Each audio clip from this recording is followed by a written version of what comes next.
আসসালামু আলাইকুম রহমতুল্লাহ বারাকাতুহু। 3 নম্বর নেক আমল হচ্ছে রমজান মাসে বেশি বেশি তেলাওয়াত। তেলাওয়াত তো সারা বছর করা রয়েছে, যেমন তাহাজ্জুদ সারা বছর রয়েছে, কিন্তু সারা বছরের তাহাজ্জুদের চাইতে বেশি গুরুত্বপূর্ণ হচ্ছে রমজান মাসের তারাবি তাহাজ্জুদ। রমজান মাসের ওই সালাতে, কিন্তু রমজান মাসে তার ফজিলত এবং গুরুত্ব বেশি। কিন্তু আরেকটি সংশয় নিরসন করি, আমাদের মূর্খ সমাজে আবার একটি ভ্রান্ত ধারণা আছে, যদি কোনোদিন কেউ তারাবি না পড়ে তো রোজা বাতিল। শুনেছেন না শোনেননি?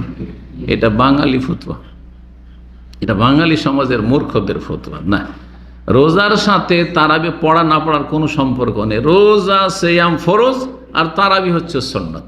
তারাবি সুন্নাত, সিয়ামের নেকি আলাদা আর তারাবির নাকি আলাদা। সুতরাং একটা না করলে আর একটা নাই, এমনটা না। আচ্ছা, আপনি মুসাফির সফরে আছেন ধরেন, আর সফরে আপনি বা অসুস্থ আছেন, সেই জন্য আপনি রোজা রাখলেন না, তারাবি পড়বেন না? ওটাও না, ওটাও ভাববেন না যে আমি রোজাই রাখি না, তা আবার তারাবি কিসের? হ্যাঁ, ভিন্ন ভিন্ন ইবাদত, একটির সাথে আর একটির কোনো এই রকমের সম্পর্ক নেই। বেশি বেশি তেলাওয়াত করা হচ্ছে 3 নম্বর গুরুত্বপূর্ণ ইবাদত রমজান মাসের। তেলাওয়াত গোটা বছর করাটা সবচাইতে ভালো এবং বড়ই বরকতপূর্ণ, পরীক্ষিত। আমার চাইতে বড়রা লিখেছেন এবং আমি আলহামদুলিল্লাহ আমল করেছি, এবং আপনাদেরকে বলছি যে যত বেশি বাড়িতে কোরআন তেলাওয়াত হবে, তত বেশি আপনার বাড়িতে, আপনার ধন সম্পদে, আপনার স্ত্রী ছেলে মেয়েতে, আপনার রুজি রোজগারে, আপনার মানসিক শারীরিক সমস্ত দিকে তত বেশি বরকত হবে। প্রতিদিন আপনি ওজিফা বানিয়ে নেন যে আমি প্রতিদিন সকালবেলা কিছু আয়াত তেলাওয়াত করব, অসুবিধা নেই। 5 পৃষ্ঠায় 10 পৃষ্ঠায় পারবো, যা পারি তাই করব। আমি সন্ধ্যাবেলা করব, দুপুরবেলা করব, দিনে 3 বার করব, অথবা 5 ওয়াক্ত সালাতে সবচাইতে ভালো আলাদা করে টাইম বের করা লাগলো না। যেমনই আজান হলো সাথে সাথে মসজিদে ঢুকে পড়লেন, আগে থেকে উজু করে রেডি, অভ্যাস করে নেন। আর তারপরে সুন্নতটা পড়ার পরে দোয়া জিকির আজকারও করেন, কোরআন তেলাওয়াত করেন। দেখবেন যে এটাও আর একটা পরীক্ষা, এটাও আর একটা তরিকা, যে যদি আজানের সাথে সাথে মসজিদে ঢুকে যান নিয়মিত, তাহলে মাস শেষ হওয়ার আগে কোরআন খতম হয়ে যাবে। মাস শেষ হওয়ার আগে কোরআন খতম হয়ে যাবে। প্রত্যেক সালাতে আপনি টাইম পাচ্ছেন, মাগরিবটা বাদ দেন, 4 ওয়াক্ত ধরেন, টাইম পাচ্ছেন আজান একামতের মাঝখানে কতটা, প্রায় 20 মিনিট ধরেন, 20 মিনিট সময় পাচ্ছেন। এই 20 মিনিটকে 15 মিনিট ধরেন, 15 মিনিট করেও যদি পড়েন, 15 মিনিটে আপনার 15 পৃষ্ঠা হয়ে যাবে। 10 আরও কম ধরেন, তারপর হিসাব করে দেখবেন, আপনি হিসাব লাগান গোটা মাসের, কারণ আমি যদি হিসাব লাগিয়ে আপনাদেরকে বোঝাতে চাই, এটার কোনো প্রয়োজনও বেশি নাই, আর ওটা করতে গেলে আমার বক্তব্য লম্বা হয়ে যাবে অথবা অসম্পূর্ণ থেকে যাবে। সুতরাং আপনি হিসাব শুধু করে নেবেন যে প্রত্যেকটি 4 ওয়াক্ত, মাগরিবটা বাদ দিতেন 4 ওয়াক্ত, এই 4 ওয়াক্ত আজানের সাথে ঢুকে আপনি মসজিদে বসে গেলেন, 2 রাকাত সালাত পড়ে 10টা মিনিট করে হিসাব লাগান, মাস শেষ হওয়ার আগে কোরআন শেষ হয়ে যাবে। বাড়িতে কোরআন পড়ুন, জিন শয়তানের অনিষ্ট থেকে বেঁচে থাকবেন, তারপর জাদুকর গণকদের অনিষ্ট থেকে বেঁচে থাকবেন, কত যে কবিরাজ শয়তান আছে বাঙালি সমাজে, তাদের অনিষ্ট থেকে বেঁচে থাকবেন। জি, জীবন সর্বনাশ করে দিচ্ছে, দুনিয়া আখিরাত বরবাদ করেছে, ঈমান তো কাটছে, জীবনটাও কেড়ে নিচ্ছে, সুস্থতা কেড়ে নিচ্ছে এই জাদুকররা। আল্লাহ হেফাজত করুক। জি, দোয়া তাবিজের নামে আর এই কুফরিয়া কাজ করছে তারা। আল্লাহ তাদের অনিষ্ট, তাদের দিকে ফিরিয়ে দিক এবং তাদের অনিষ্ট থেকে ভালো মানুষদের রক্ষা করুক। বেশি বেশি তেলাওয়াত করবেন। শুরুতে বলেছি যখন আয়াত পাঠ করেছি 185 নম্বর আয়াত সূরা বাকারার, যে রমজান মাসের সাথে কোরআনে কারীমের খুব গভীর সম্পর্ক রয়েছে। শাহরুর রমাদান আল্লাযী উনজিলা ফীহি আল কোরআন, কোরআন তেলাওয়াতের অনেক ফজিলত রয়েছে। সূরা ফাতির আয়াত নম্বর 29 আল্লাহ বলেছেন, ইন্নাল্লাযীনা ইয়াতুলুনা কিতাবাল্লাহ, যারা আল্লাহর কিতাব তেলাওয়াত করে, ওয়া আকামুস সালাত, সালাত কায়েম করে, ওয়া আনফাকু মিম্মা রাযাকনাহুম সিররান ওয়া আলানিয়া, আর লুকিয়ে গোপনে প্রকাশ্যে যারা আল্লাহর রাস্তায় ব্যয় করে, আল্লাহ সন্তুষ্ট গরিব দরিদ্র দুঃখী, আর তারপরে যেখানে যা দিনী প্রতিষ্ঠান ইত্যাদি, মসজিদ মাদ্রাসা এতিমখানা ইত্যাদিতে যারা ব্যয় করে, ইয়ারজুনা তিজারাতান লান তাবুর, তাদের আল্লাহর কাছে এমন তেজারত, এমন ব্যবসার আশা রয়েছে যাতে কোনো ক্ষয়ক্ষতি নেই। আরে দুনিয়ার যে কোনো ব্যবসায়ী লোকসানের কি রয়েছে, ঝুঁকি রয়েছে, ঝুঁকি ছাড়া কোনো ব্যবসা হয় না। কিন্তু কোরআন তেলাওয়াত এমন এক ব্যবসা, বলছেন তিজারাতান লান তাবুর, কোনো ক্ষতি নেই তাদের, কোনো লস নেই তাতে, আপনার কোনো লস নেই, লাভ আর লাভ, দুনিয়া এবং আখিরাতের লাভ। আল্লাহ রাব্বুল আলামিন তৌফিক দান করুন। এই স্মার্টফোনের ফিতনার যুগে, ইন্টারনেটের ফিতনার যুগে কোরআন নিয়মিত তেলাওয়াত করা বড় একটি গুরুত্বপূর্ণ জিহাদ। এই জিহাদ যেই ব্যক্তি করতে পারলো সেই ব্যক্তি নিজেকে ঈমানের উপর টিকিয়ে রাখতে পারবে, না হলে বড় ফিতনা। এই ফিতনায় ডুবে গেছেন, কত পাপ হচ্ছে। এসব পাপকে কমিয়ে নিয়ে আসার জন্য, পাপ থেকে বেঁচে থাকার জন্য কোরআনে কারীমের তেলাওয়াতের বিকল্প কিছু নেই। আল্লাহ রাব্বুল আলামিন আমাদের সকলকে বুঝার, আমল করার তৌফিক দান করেন। কোরআন তেলাওয়াতের অনেক ফজিলত রয়েছে। একটি হাদিস শোনাই সহিহ মুসলিমে, নবী সাল্লাল্লাহু আলাইহি ওয়াসাল্লাম থেকে বর্ণিত রয়েছে হাদিসটি। সাহাবী বর্ণনা করেছেন, আবু ইকরাউল কোরআন, তোমরা কোরআন তেলাওয়াত করো, কোরআন তেলাওয়াত করো। ফাইন্নাহু ইয়াতি ইয়াউমাল কিয়ামাতি শাফিআন লিআসহাবি, কারণ কোরআনে কারীম কিয়ামতের দিনে হাসরের মাঠে হাজির হবে যেই ব্যক্তি কোরআন তেলাওয়াত করেছে তার জন্য শাফিআন, সুপারিশকারী হিসাবে। কোরআন কথা বলবে, কোরআন সুপারিশ করবে, এই কথাটি স্পষ্ট রয়েছে। কোরআন যে কথা বলবে এই কথা স্পষ্ট রয়েছে কোন হাদিসে? মুসনাদ আহমদের হাদিসে, তাবরানীতে, মুস্তাদরাক হাকিমে এবং আল্লামা আলবানী রাহিমাহুল্লাহ জামিয়ান হাদিসটিকে সহিহ বলেছেন যে হাসরের মাঠে আসসিয়াম ওয়াল কোরআন ইয়াশফাআন লিল আবদি ইয়াউমাল কিয়ামা, কিয়ামতের দিন সুপারিশ হবে। কোরআন এদিকে সুপারিশ করবে, ওইদিকে রোজা এসে সিয়াম সুপারিশ করবে। এসে বলবে সিয়াম, ইয়া রব্বে, এই রব্বে, মানাতুহু তম ওয়া শাহওয়াত বিন নাহার, দিনে তাকে তার যৌনাচার করতে দিনি, তাকে আমি পানাহার করতে দিনি, সুতরাং ফাশাফিনি ফি, আমার সুপারিশ এর জন্য কবুল করো। আল্লাহ সুপারিশ কবুল করবেন, রোজা সুপারিশ করবে, জি, আল্লাহ বাকশক্তি দেবেন, জি। ওয়াকুল কোরআন, কোরআন এসে কথা বলবে, মানাতুহুন নওমা বিল্লাইলি, আল্লাহ তাকে রাতে ঘুমাইতে দিননি, কারণ রাতের তেলাওয়াতটা সবচাইতে শ্রেয়, সবচাইতে উত্তম। রাতে মানুষ ঠান্ডা মেজাজে সুকুনের সাথে তেলাওয়াত করতে পারে, মনোযোগী হয়ে, সেজন্য রাতের তেলাওয়াতের বেশি ফজিলত তুলনামূলক যদি সম্ভব হয়। ফাশাফিনি ফি, ঘুমাবার আগে একটু তেলাওয়াত করে নিলেন, জি। ফজরে উঠে একটু তেলাওয়াত করে নিলেন, ফজরের আজান ইকামতের মাঝখানে অথবা তাহাজ্জুদের সময় অথবা ফজর পড়ার পরে তেলাওয়াত একটু করে নিলেন, তারপরে ঘুমিয়ে গেলেন, ঘুমাইতে হইলে, অথবা ডিউটিতে যেতে হলে ডিউটি চলে গেলেন, জি। সুপারিশ আল্লাহ কবুল করবেন কোরআনে কারীমে, জি। 4 নম্বর নেক আমল হচ্ছে ইফতারির সময় দোয়া করা। ইফতারির সময় দোয়া করা, ইফতারির সময় দোয়া করা, এই কথাটির হাদিস, এই মর্মে যে হাদিস জয়ীফ, কিন্তু সিয়াম অবস্থায় দিনের যে কোনো সময় দোয়ার যে হাদিসটি রয়েছে এই হাদিসটি কিন্তু সহিহ, এই হাদিস সহিহ। জয়ীফ হাদিসটি শুনিয়ে দিই, ইবনে মাজায় রয়েছে, যদি হাদিসটি কিন্তু গবেষক ওলামারা হাদিসটিকে দুর্বল বলেছেন। ইন্নাল ইসসাইম ইনদা ফিতরিহি দাওয়াতান লা তুরাদ, রোজাদারের ইফতারির সময় এমন এক দোয়া রয়েছে যে লা তুরাদ, যেটি আল্লাহর কাছে খণ্ডন হয় না, মানে দোয়া যদি করে তাহলে কবুল হয়ে যায়। দুর্বল, সেই জন্য সেটারও আমরা নির্ভর করলাম না, আরেকটি সহিহ হাদিস, সেটা পেশ করি, আর সেটা গোটা দিনকে শামিল। রোজা অবস্থায় আপনি সকালবেলা দোয়া করেন, জোহরের আগে করেন, পরে করেন, আসর পরে করেন, ইফতারের আগে করেন, তবে একটি যুক্তি রয়েছে, ইফতারের আগে দোয়া কবুলের সম্ভাবনা বেশি এর পিছনে। হাদিস জয়ীফ, কিন্তু এর পিছনে যুক্তি রয়েছে, শুধু যুক্তি নয়, কারণ হাদিস বললাম যে গোটা দিনে যে কোনো সময় রোজা অবস্থায় দোয়া কবুল হয়, যেহেতু আমাদের কাছে সহিহ দলিল রয়েছে। সেটা হচ্ছে কি, মানুষ যত খিদায় ছটপট করে, যত পিপাসায় ছটপট করে, অথচ তার কাছে খাবার দাবার আছে, পানি আছে, যে কোনো সময় পানাহার করতে পারে, কিন্তু পানি পান করছে না, খাচ্ছে না, অথচ খিদা বরদাস্ত হচ্ছে না, পিপাসা বরদাস্ত হচ্ছে না। এই অবস্থা কি আল্লাহ দেখছেন না? এই অবস্থা কি আল্লাহ অবলোকন করছেন না? সব দেখছেন আল্লাহ রাব্বুল আলামিন। সেই সময় যদি রবের কাছে দোয়া করা যায় তো দোয়া কবুলের বেশি আশা নেই? অবশ্যই আশা রয়েছে। সামনে খাবার হাজির, ঠান্ডা হয়ে যাচ্ছে, এমন মুখরোচক খাবার যে বাঙালি আপনার ইফতারি মাশাআল্লাহ তাবারাকাল্লাহ, পেঁয়াজু আর কত কি সব মুখরোচক, আর যত ঠান্ডা হবে তত বেকার লাগবে খেতে, তারপরও খাচ্ছেন না কেন? তারপরও খাচ্ছেন না, কারণ আল্লাহর কাছে পাবো কিছু, আর আল্লাহর আযাব থেকে বাঁচবে, এই উদ্দেশ্যে তো দোয়া কবুল হবে না ওই সময়, জি। নবী সাল্লাল্লাহু আলাইহি ওয়াসাল্লামের হাদিসটি রয়েছে সুনানে কুবরা বাইহাকিতে ইমাম বাইহাকি নিয়ে এসছেন, আবু হুরায়রা থেকে বর্ণিত, রাসূলুল্লাহ বলেছেন সালাসু দাওয়াতিন মুস্তাজাবাত, তিনটি দোয়া আল্লাহর কাছে কবুল হয়। একটি দোয়া হচ্ছে দাওয়াতুস সাইম, রোজাদারের দোয়া, ও দাওয়াতুল মজলুম, নির্যাতিত ব্যক্তি কারো উপরে যে জুলম অত্যাচার করে, জালেমকে বদদোয়া দেয়, সেই দোয়া কবুল হয়। ও দাওয়াতুল মুসাফির, মুসাফিরের দোয়া কবুল হয়।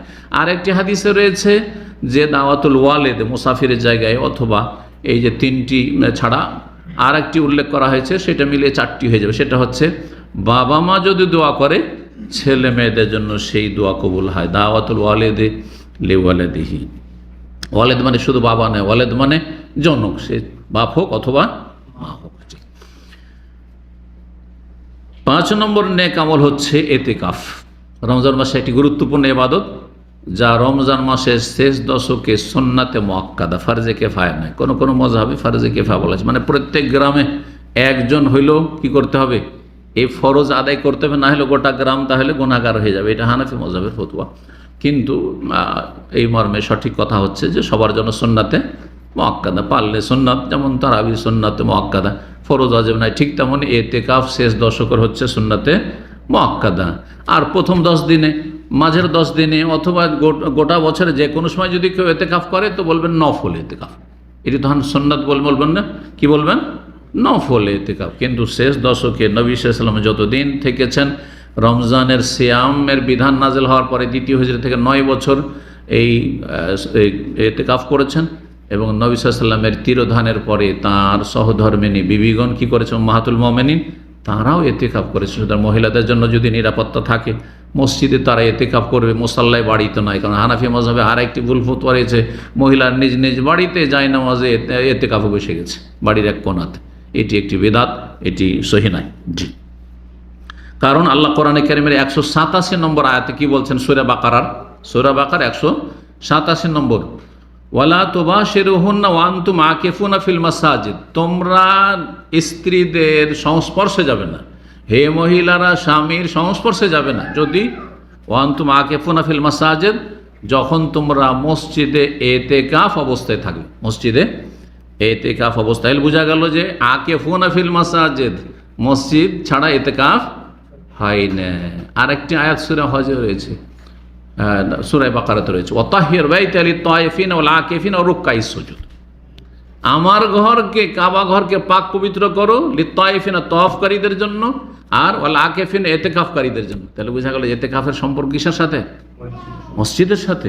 আর সবচেয়ে উত্তম ইতিকাফ হচ্ছে আল মসজিদুল হারাম, তারপর 2 নম্বর মসজিদ নববী, 3 নম্বর হচ্ছে মসজিদ আকসা, তারপর সব মসজিদ সমান, তারপরে সব মসজিদ সমান। পুরুষরা জামে মসজিদে ইতিকাফ করবে, কারণ পুরুষদের ওপর জুমার সালাত যেহেতু ফরজ রয়েছে, যাতে করে জুমা পড়ার জন্য উক্তীয় মসজিদ থেকে অন্য মসজিদে যাওয়ার প্রয়োজন না হয়।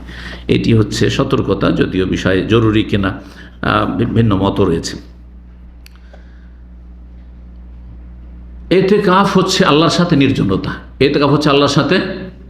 সারা বছর কিন্তু আমরা আল্লাহর সাথে নির্জনতা অবলম্বন করার ওই রকম চান্স পাই না। প্রায় সময় লোকজন আছে, মসজিদে থাকলে লোকজন আছে, বাড়িতে থাকলে ধরেন স্ত্রী আছে কাছে, অথবা ছেলে মেয়েরা আছে আশেপাশে, মানুষের সাথে মেলামেশা বেশি করে। আল্লাহর সাথে সম্পর্ক যত বেশি মানুষের সাথে মেলামেশা করবে, তত বেশি সম্পর্ক কমে আসবে। জি, এই জন্য সেটা একটা লিমিটের মধ্যে থাকতে হবে। মানুষের সাথে উঠা বসা প্রয়োজন মাফিক থাকতে হবে, বেশি আড্ডা দেওয়া না।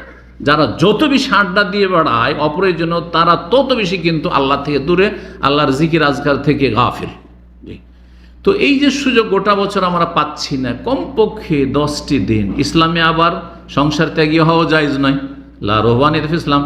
ইসলামে বৈরাগ্যবাদ নাই যে সংসার ত্যাগ করে ওই ইহুদি খ্রিস্টান হিন্দুদের মতো সাধু সন্ন্যাসী হয়ে যাবো আর বন জঙ্গলে গিয়ে একেবারে দুনিয়ার সমস্ত মনের কামনা বাসনা সবকে একবারে কুরবানি করে দেব, ত্যাগ করে দেব না। ইসলাম এটা বৈধ করে না, তবে সীমিত সময়ের জন্য। সেটা হচ্ছে রমজান মাসের শেষ 10টি দিন সবচেয়ে ফজিলতের, শেষ 10টি রাত সবচেয়ে ফজিলতের।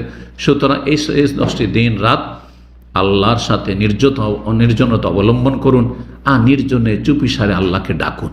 আপনি 24 ঘন্টা ডাকবেন এটা জরুরি নয়, কিন্তু আল্লাহর সাথে আপনি নিজেকে সীমাবদ্ধ রেখেছেন। আল্লাহ 10টি দিন আমি আমার স্ত্রীকেও দিইনি, আমার ছেলে মেয়েকেও দিই নাই, আমি কোনো কাউকে দিই না, আমার ছাত্রদেরকেও না, আমার ওস্তাদকেও না, পৃথিবীর কারো সাথে আমার কোনো সংসর্গ না, একমাত্র তোমার ছাড়া। এটা হচ্ছে ইতিকাফের উদ্দেশ্য। এবং এর মাধ্যমে তাজকিয়া নাফস, আত্মার পরিশুদ্ধি হয়। আর রমজান মাসের একটি গুরুত্বপূর্ণ ইবাদত হচ্ছে আত্মার পরিশুদ্ধি। আত্মার পরিশুদ্ধের জন্য সিয়াম গুরুত্বপূর্ণ। আত্মার পরিশুদ্ধের জন্য যেমন লম্বা তারাবি পড়া বা তাহাজ্জুদ পড়া গুরুত্বপূর্ণ, আত্মাকে পাক পবিত্র করার জন্য ইতিকাফ অত্যন্ত গুরুত্বপূর্ণ। এই যে 10টি দিন একমাত্র আল্লাহর সাথে সম্পর্ক, একমাত্র আল্লাহর সাথে সম্পর্ক। কতবার আল্লাহকে ডাকছেন, আর এমনি শুয়ে শুয়েও যতক্ষণ জেগে আছেন আল্লাহর জিকির আজকার করছেন। কারণ কোনো মানুষ নেই, কোনো মানুষের সাথে কথাবার্তা বলা বলি নেই, শুধু রবের সাথে আপনি কথা বলছেন। জি, আল্লাহ রাব্বুল আলামিন যাদেরকে সুযোগ দিয়েছেন তারা যেন সচেষ্ট হয়। আল্লাহ আমাদের সকলকে তৌফিক দান করেন। 6 নম্বর গুরুত্বপূর্ণ ইবাদত, গোটা বছরে সাদকা করবেন, কিন্তু খুব বেশি বেশি সাদকা করা। রমজান মাসে বেশি বেশি সাদকা করবেন। ধর রমজান ছাড়া 11 মাসে মাসিক ধরেন আপনি 100 রিয়াল খরচ করছিলেন উদাহরণস্বরূপ, তাই রমজান মাসে আপনি ওর চাইতে অনেক বেশি খরচ করবেন, অনেক বেশি খরচ করার চেষ্টা করবেন। কিন্তু শুধু রমজান মাসে আবার সীমিত রাখবেন না, কারণ রমজান মাসে গরিবকে এমন খাওয়া খাওয়াবেন যে ওদের পেট খারাপ করে দিবেন, আর 11 মাস তাদেরকে এমন অনাহারে রাখবেন যে ওদেরকে মেরে দিবেন। চলবে? এই জন্য দান খায়রাত গোটা বছর করতে হবে। দান খায়রাত সাদাকা গোটা বছর করতে হবে। ইসলামের খেদমতে গোটা বছর ব্যয় করার প্রয়োজন রয়েছে, কিন্তু বিশেষভাবে রমজান মাসে আরও বেশি। এটি হচ্ছে নবী সাল্লাল্লাহু আলাইহি ওয়াসাল্লামের সুন্নত। এই মর্মে আব্দুল্লাহ বিন আব্বাস রাদিয়াল্লাহু তাআলা আনহুমা থেকে বর্ণিত হাদিস রয়েছে, কানান নবী সাল্লাল্লাহু আলাইহি ওয়াসাল্লাম আজওয়াদান নাস, নবী সাল্লাল্লাহু আলাইহি ওয়াসাল্লাম সমস্ত মানুষের মধ্যে সবচাইতে বেশি দানশীল ছিলেন। আজওয়াদান নাস, আদম থেকে শুরু করে কিয়ামত পর্যন্ত যত মানুষ এসেছে আর আসবে, সমস্ত মানুষের মধ্যে সবচাইতে বেশি কি ছিলেন? দানশীল ছিলেন। ওয়াকান আজওয়াদা মা ইয়াকুনু ফি রমাদান, আর রমজান মাস আসলে সবচাইতে বেশি কি হয়ে যেতেন? দানশীল, আরও বেশি দানশীল হয়ে যেতেন। হিনা ইয়ালকাহু জিবরিল, যখন জিবরাইল আলাইহিস সালাম তার সাথে সাক্ষাৎ করতেন, জিবরাইল আলাইহিস সালাম রাত্রে চলে আসতেন। সবাই মসজিদ থেকে এসা পড়ে গেল, তখন তো জামাতে তারাবি হইতো না, তো তারা সবাই গেল, আর তারপরে নবী সাল্লাল্লাহু আলাইহি ওয়াসাল্লামের কাছে জিবরাইল আলাইহিস সালাম এসে হাজির। আর এতদিন পর্যন্ত যত কোরআন নাযিল হয়েছে সব রিভাইজেশন চলছে, দৌড় মোরাজা চলছে, রিভাইজ শোনাচ্ছেন কাকে? যিনি স্বয়ং আল্লাহর কাছ থেকে ওহী নিয়ে এসেছেন তাকে শোনাচ্ছেন। শোনাচ্ছেন কে? যার কাছে প্রথম আল কোরআনুল কারীম নাযিল হয়েছে। শেষ বছরে 2 বার করে শুনিয়েছেন, আর আদাহুল কোরআন মাররাতাইন, 2 খতম দিয়ে শুনিয়েছেন জিবরাইল আলাইহিস সালামকে রাসূলুল্লাহ সাল্লাল্লাহু আলাইহি ওয়াসাল্লাম ইন্তেকালের আগের বছর রমজান মাসে। ওয়াকানা জিবরিল আলাইহিস সালাম ইয়ালকাহু ফি কুল্লি লাইলা, রমজান মাসে ফি রমাদান কুল্লা লাইলা, প্রত্যেক রাতে রমজানে জিবরাইল আলাইহিস সালাম নেমে আসতেন নবী সাল্লাল্লাহু আলাইহি ওয়াসাল্লাম কাছে, হাত্তা ইয়ানসালিখা, রমজান শেষ হওয়া পর্যন্ত। ইয়ারেজু আলাইহিন নবী সাল্লাল্লাহু আলাইহি ওয়াসাল্লাম, কোরআন পেশ করতেন নবী সাল্লাল্লাহু তার কাছে। ফাইজা লাকিয়াহু জিবরিল, জিবরিল আলাইহিস সালাম যখন তার সাথে সাক্ষাৎ করতেন, কানা আজওয়াদা বিল খাইরি মিনার রিহিল মুরসালা, দ্রুত বেগী ঝড়ো হাওয়ার চাইতে বেশি তিনি দানশীল হয়ে যেতেন। ঝড় যখন প্রচণ্ড বেগে ঝড় চলে, কত বেগে চলে, তার চাইতে বেশি দ্রুতগামী হয়ে যেতেন কিসে?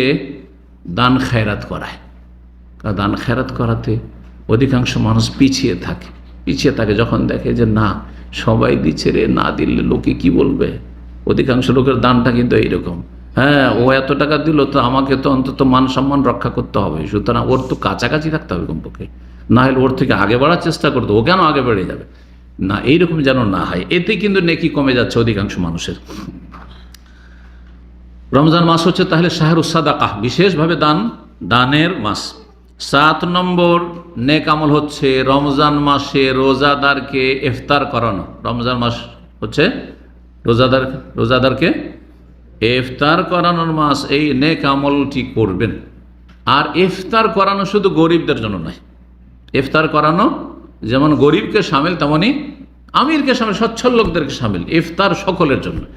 ইফতারিতে জাকাত দেওয়া জায়েজ নাই, কারণ এই শুরু হয়ে গেছে। আমার কাছে কয়েকজন জিজ্ঞাসা করা অলরেডি হয়ে গেছে এই গত সপ্তাহের ভিতরে, যে শেখ আমার জাকাত দিয়ে কি ইফতার করানো যাবে? আরে ভাই, জাকাত দিয়ে ইফতার করবেন মানে মানুষের কাছে নাম কিনবেন আপনি যে আমি এত লোক ইফতার করালাম, আর জাকাত দিয়ে?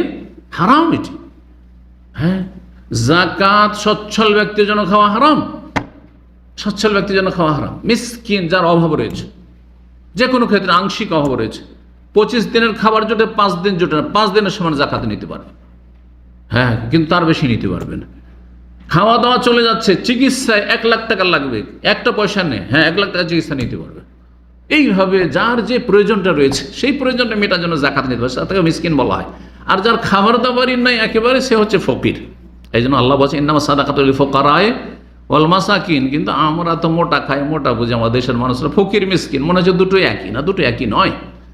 যার কিছুই নেই, খাবার দাবার ব্যবস্থা নেই মৌলিক, হ্যাঁ, দিনে 3 বার খাবার লাগবে, হয়তো একবার কোন রকম আছে বা নেই, ফকির। সে ফকির মানে ভিক্ষুক না। কিন্তু আবার আমাদের সমাজে আর এক ভুল রয়েছে, ভিক্ষা করতে আসলে ফকির, আর এখানে অনেক আছে চাকরি নেই, বাকরি নেই, অনেক টাকা ঋণ হয়ে এসেছে, তার খাবারের পয়সা নেই, ওকে ফকিরই মনে করেন, আমাদের মতোই সে, তাই না? অথচ জানছে যে ওর ইনকাম নাই, কি করে খাবে এই লোকটি বিদেশে এসে, ফকির বা মিসকিন। জি, তো ইফতার করাবেন নিজের ক্যাশ দিয়ে আল্লাহর হস্তে, ইফতার জাকাত দিয়ে করানো হারাম। জি, ইফতারির ফজিলত শোনেন, রমজান মাসের এই গুরুত্ব ইবাদতে। নবী সাল্লাল্লাহু আলাইহি ওয়াসাল্লাম, হাদিস তিরমিজি ইবনে মাজায় রয়েছে, হাদিসটি সহিহ। রাসূলুল্লাহ বলছেন মান ফাত্তারা সায়েমান, যেই ব্যক্তি রোজাদারকে ইফতার করাবে, কানা লাহু মিসলু আজরিহি, রোজা যে রাখলো তার সমান সওয়াব হবে। গায়রা আন্নাহু লা ইয়ানকুসু মিন আজরি সায়েমি শাই, কিন্তু রোজাদারের নেকি কমিয়ে দেওয়া হবে না। অর্থাৎ রোজাদার আপনার বাড়িতে ইফতার করলো, তখন রোজাদারের আল্লাহ নেকিটা কিছুটা নিয়ে আপনাকে দিলেন, এমনটা করবেন না। আল্লাহ তার খাস রহমত থেকে আপনি ইফতার করেছেন, আপনাকে দেবেন। রোজাদার গরিব হলেও তার পূর্ণ সব সে পাবে। এ হচ্ছে নবী সাল্লাল্লাহু আলাইহি ওয়াসাল্লামের হাদিস। আল্লাহ তৌফিক দান করেন। কিন্তু লোক দেখানো নিয়ত না থাকে, মহিলা পুরুষ বসে একাকার করে রোজা ইফতার একটি ফ্যাশন হয়েছে, হ্যাঁ, রাজনৈতিক দলের নেতা নেত্রীর একসাথে ইফতার, এগুলি নাজায়েজ, এগুলি নাজায়েজ, এগুলি ইসলামের ইফতার নয়। জি, বেনামাজি বেদিন বড় বড় নেতা মাথাদের, হ্যাঁ, ইফতার পার্টির দাওয়াত, আর গরিবদেরকে কেউ পুছে না, নিচেও বসার জন্য তাদের জায়গা নেই, এগুলি ইফতার পার্টি না। ইফতার আমির গরিব সবাইকে খাওয়াইতে হবে। আর রোজাদারকে ইফতার করাতে, বেরোজাদার ফাসেক ফাজের পাপিষ্ঠদের জন্য ইফতার পার্টি নয়। 8 নম্বর নেক আমল, রমজান মাসে বিশেষ করে প্রবাসী যারা সৌদি আরবে আছেন তাদের জন্য আরও সহজ, সেটি হচ্ছে রমজান মাসের ওমরা করা। আল্লাহ তৌফিক দান করুন। কিন্তু সেটা জরুরি নয়, জরুরি না। নবী সাল্লাল্লাহু আলাইহি ওয়াসাল্লাম ফজিলত বলেছেন, কিন্তু স্বয়ং নবী রমজান মাসে ওমরা করেননি। কিন্তু এজন্য এই ক্ষেত্রে এমন না যে এমন বাড়াবাড়ি করে দিলেন যে একটি লোক রমজান মাসে ওমরায় গেল না, তো বড় আইবের বিষয়, দোষের বিষয়। আরে ভাই, আপনি কেমন মানুষ, রমজান মাসে সবাই উমরা যাচ্ছে, আপনি উমরাই গেলেন না? না, কারোর দোষারোপ করে, আপনি খুব করেন, কোনো অসুবিধা নেই, কিন্তু 1 সফরে গিয়ে আবার 2, 4, 5টা নয়, 1 সফরে একটি উমরা। ইবনে আব্বাস রাদিয়াল্লাহু তাআলা আনহু থেকে বর্ণিত, নবী সাল্লাল্লাহু আলাইহি ওয়াসাল্লাম হজ থেকে ফিরে আসলেন, 1,14,000 অথবা 24,000 মতো সংখ্যা ছিল হাজি সাহেবদের নবী সাল্লাল্লাহু আলাইহি ওয়াসাল্লামের সাথে। দুটো বর্ণনা রয়েছে, আনুমানিক ধরেন মানে লক্ষাধিক এক কথা। উম্মে সানান আনসারী একজন মহিলা ছিল, সেই ব্যক্তি হজে যেতে পারেননি। তো নবী সাল্লাল্লাহু আলাইহি ওয়াসাল্লাম দেখতে পেলেন তাকে, জিজ্ঞেস করে মা মানাকে মিনাল হজ্জে, কি ব্যাপার, তুমি হজে যাওনি কেন? সবাই মদিনা থেকে হজে গেছে, নর নারী, আর এই একটা সুযোগ আমার সাথে হজের ছিল, বিদায় হজ, হজে যাওনি? কালাত আবু ফুলান যাওজাহা কানা লাহু নাযিহান হাজ্জা আলা আহাদিহিমা ওয়াল আখার ইয়াসকি আরদান লানা। বলছে আমার স্বামীর মাত্র 2টো উট ছিল, একটা উটে আমার স্বামী হজে চলে গেছে উটের পিঠে চেপে, আর আমার জন্য তো আরেকটি বাহন লাগবে, সেটা ছিল না। দ্বিতীয় উটটি যদি নিয়ে আমি চলে যাই, তাহলে বাড়িতে আমাদের যে খেজুর বাগান আছে ওখানে পানি সেচ করতে হবে, তার ব্যবস্থা নেই। তো পানি সেচের জন্য সেই উটটিকে রাখতে হয়েছে। তখন নবী সাল্লাল্লাহু আলাইহি ওয়াসাল্লাম বললেন, যখন হজটা করতে পারোনি আমার সাথে, বা এই হজটি করতে পারলে না, তো শোনো, ফাইন্না উমরাতান ফি রমাদান তা'দিলু হাজ্জাতান আও হাজ্জাতান মাই, রমজান মাসে উমরা করলে আমার সাথে একটি হজ করার সমান হবে। তুমি রমজান মাস আসলে একটা উমরা করে নিও, আগামী রমজান আসলে কি করিও, একটি উমরা করে নিও। সুতরাং রমজান মাসে যারা পারবেন একটি করে উমরা করবেন। আল্লাহ তৌফিক দান করুন। 9 নম্বর নেক আমল রমজান মাসের, আর রমজান মাসের সাথে খাস, এটি হচ্ছে লাইলাতুল কাদার তলাশ করাই সর্বাত্মক প্রচেষ্টা চালানো। লাইলাতুল কাদার আসলো গেল এমনটা না, আসলো 21 গেল, 22 গেল, 23 চলে গেল, 25 গেল, 27 গেল, 29 সব চলে গেল। না না না, এরকম কিছু জাগলেন, কিছু ইবাদতবন্দি করলেন সামান্য বাস, কিন্তু ওই রকম মনোযোগী হয়ে না, চেষ্টা করেন, মেহনত করেন, একটু কঠোর পরিশ্রম করে ইবাদতবন্দি করেন। নবী সাল্লাল্লাহু আলাইহি ওয়াসাল্লাম এত পরিশ্রম করতেন যে গোটা বছরে এত কঠিন পরিশ্রম করে ইবাদতবন্দি কখনো করতেন না, মর্মে হাদিস রয়েছে। তো লাইলাতুল কাদরের ফজিলত, সূরা কদর আয়াত নম্বর 3 আল্লাহ বলেছেন লাইলাতুল কাদর খায়রুম মিন আলফি, হাজার মাস অপেক্ষা। হাজার মাস মানেই 83 বছর 4 মাস হবে। একজন মানুষ আজকালকার 83 বছর সাধারণত বাঁচে না, খুব কম পাবেন যে 83, আর বাঁচলেও যে 83 বছর ইবাদত করতে পারে তাও পারে না। ওই 2-4 বছর 5 বছর আগে থেকে আর রোজাও রাখতে পারে না, আর বিছানা ধরে নিয়েছে। কিন্তু আপনি একটি রাত যদি গুরুত্ব দিয়ে ইবাদতবন্দি করে কাটান, ইবাদতবন্দিতে কাটাইতে হবে, তাহলে খায়রুম মিন আলফি শাহর, 83 বছর 4 মাসের চাইতে উৎকৃষ্ট, সমান নয়, তার চাইতে উত্তম। জি, অর্থাৎ 100 বছর তার চাইতে উত্তম হচ্ছে 100 বছর, 90 বছর তার বেশি।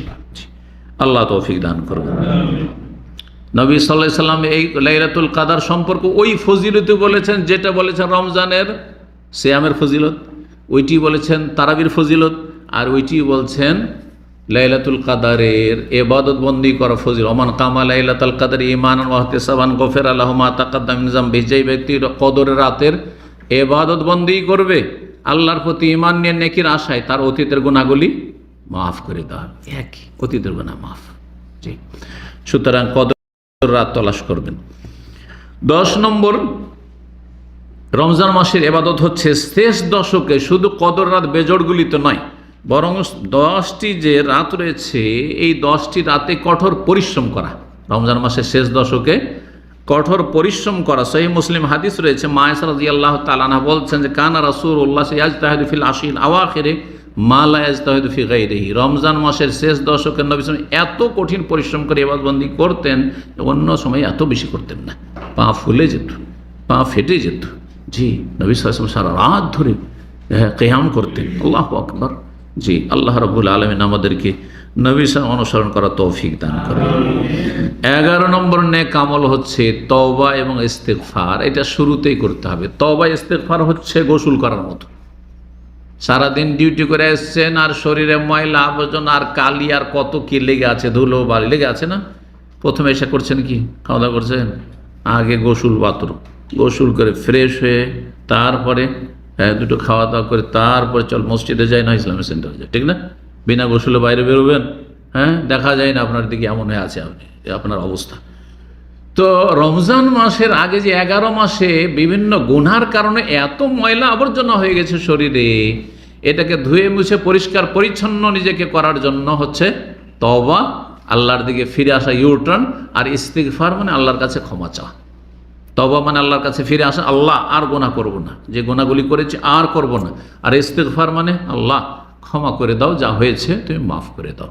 আস্তাগফিরুল্লাহ ওয়া আতুবু ইলাইহি, আস্তাগফিরুল্লাহাল্লাযী লা ইলাহা ইল্লা হুয়াল হাইয়ুল কাইয়্যুম ওয়া আতুবু ইলাইহি। নিজের ভাষায় আল্লাহর কাছে ক্ষমা চান, আল্লাহ তুমি আমাকে মাফ করে দাও, আল্লাহ তোমার কাছে আমি তওবা করে ফিরে আসছি, তুমি আমার তওবা কবুল করো, মাফ করো। এইভাবে সূরা নূরের আয়াত নম্বর 31 আল্লাহ বলছেন ওয়াতুবু ইলাল্লাহি জামিআন আইয়ুহাল মুমিনুনা লাআল্লাকুম তুফলিহুন। তওবা করলে মানুষ সফল কাম হয়। হে মানব সকল, তুবু ইলাল্লাহি জামিআন, তোমরা সবাই আল্লাহর কাছে তওবা করো, সকলেই তওবা করো জামিআন। তাতে কি হবে? লাআল্লাকুম তুফলিহুন, তোমরা সফল কাম হবে। সফলতার পথ হচ্ছে তওবা করে পরিষ্কার পরিচ্ছন্ন হওয়া এবং আল্লাহর কাছে ক্ষমা প্রার্থনা করা। আল্লাহ রাব্বুল আলামিন তৌফিক দান করুন। কয়টি বললাম? 11টি হয়ে গেছে। সর্বশেষ তা হচ্ছে যাকাতুল ফিতর।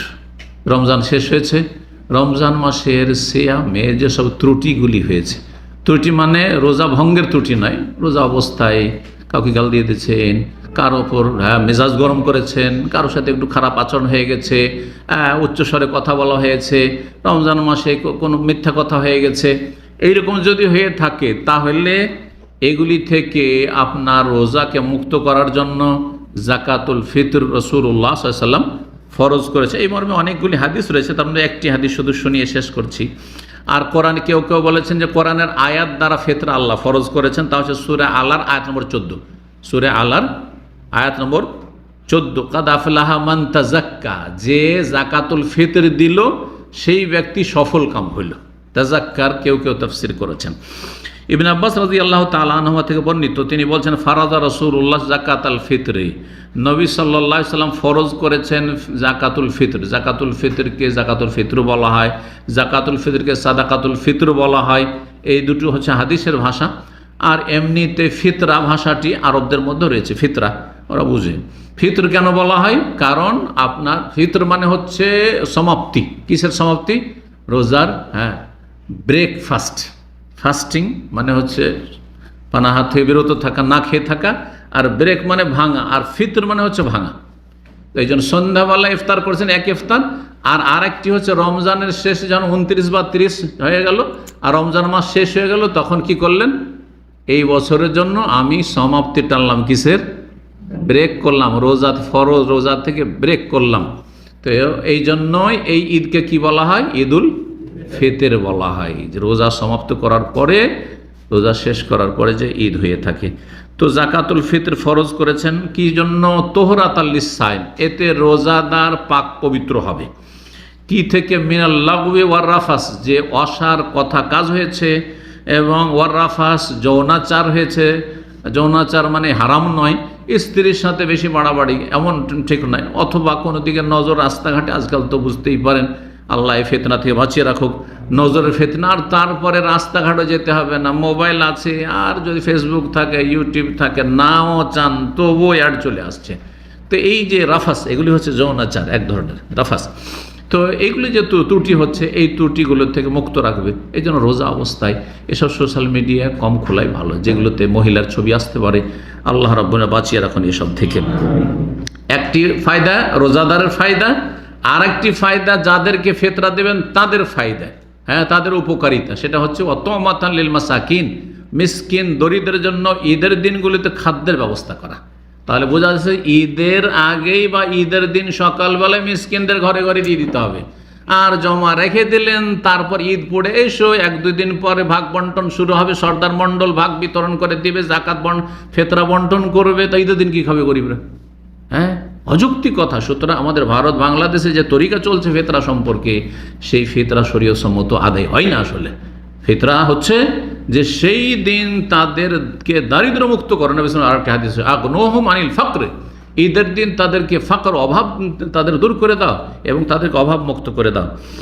মান আদ্দাহা ক্বাবলা সালাহ, এই জন্য আদায় করতে হবে ফরজ ঈদের আগে। কেউ যদি ঈদের আগে আদায় করে, ফাইহা জাকাতুন মাকবুলা, সেটি জাকাতুল ফিতর কবুল হলো।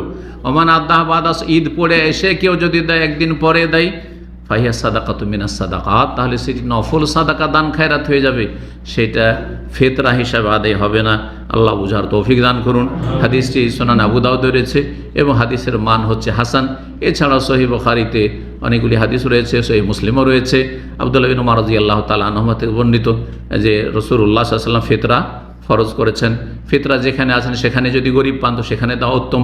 আর সেখানে গরিব যদি ভালো না জানা থাকে, তাহলে আপনি দেশে ফিতরা পাঠাতে পারবেন, কিন্তু আপনার ঈদের আগে যাতে করে ফিতরা পৌঁছে যায়। আল্লাহ রাব্বুল আলামিন কবুল করুন এবং আল্লাহ রাব্বুল আলামিন আমাদেরকে ভালো আমলগুলি করার বেশি বেশি তৌফিক দান করেন এবং গুনাহ থেকে আল্লাহ রাব্বুল পুরোপুরি আমাদেরকে বাঁচিয়ে রাখেন। ওয়া সাল্লাল্লাহু সাল্লাম আলা নবিয়িনা মুহাম্মদ ওয়া আলা আলিহি ওয়া সাহবিহি আজমাইন।